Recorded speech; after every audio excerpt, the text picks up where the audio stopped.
మత విద్వేషాలు రెచ్చగొడితే సహించేది లేదని రాజోలు ఎమ్మెల్యే దేవ వరప్రసాద్ మాల కార్పొరేషన్ చైర్మన్ పి విజయకుమార్ అన్నారు.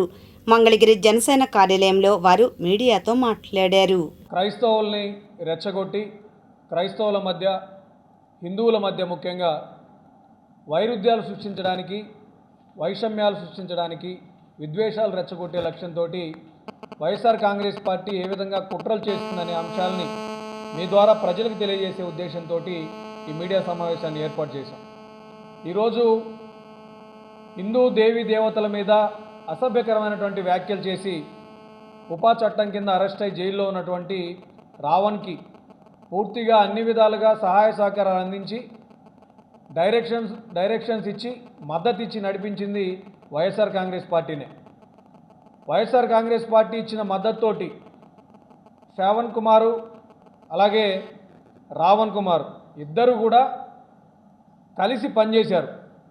ఈరోజు రావణ్తో కలిసి పనిచేసిన శ్రావణ్కి బలం సరిపోవట్లేదని చెప్పి డైరెక్ట్గా ఈరోజు వైఎస్ఆర్ కాంగ్రెస్ పార్టీకి సంబంధించిన వాళ్ళే రంగంలో దిగారు.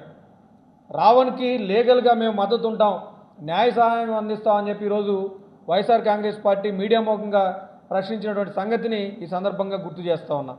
దాంతోపాటు జగన్మోహన్ రెడ్డి గారు కూడా సాక్షాత్తు ఆయన కూడా హే రామ్ అంటూ రావణ్ కోసం చాలా బాధపడిపోయారు.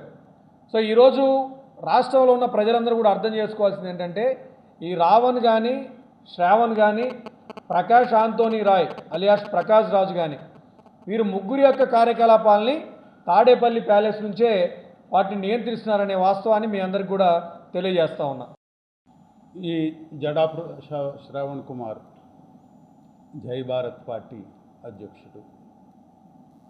ఈయన గౌరవ పవన్ కళ్యాణ్ గారి మీద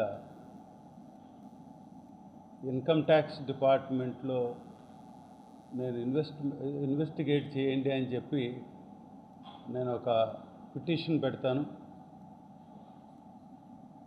అది కూడా సరిపోకపోతే హైకోర్టుకి వెళ్తాను, సుప్రీంకోర్టుకి వెళ్తానని చెప్పి ఆయన ఒక కామెంట్ చేశారు. ఈ విషయంలో అందరికీ తెలుసు, పవన్ కళ్యాణ్ గారు ఒక సినిమా ఆర్టిస్ట్, ప్రొఫెషనల్. వారి ఇన్కమ్ ట్యాక్స్కి సంబంధించిన విషయాలన్నీ కూడా అఫిడవిట్లో పొందుపరిచారు. 24లో 2024 అఫిడవిట్ చూసినట్టయితే 18, 19 నుంచి 22, 23 వరకు కూడా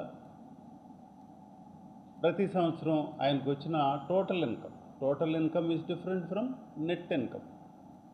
ఆ టోటల్ ఇన్కమ్ ఎంత అనేది కూడా వారు ఇవ్వటం జరిగింది.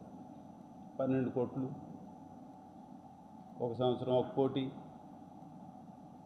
మ్యాక్సిమం 2022, 21, 22లో 30 కోట్లు మ్యాక్సిమం చూపించారు. అది టోటల్ ఇన్కమ్.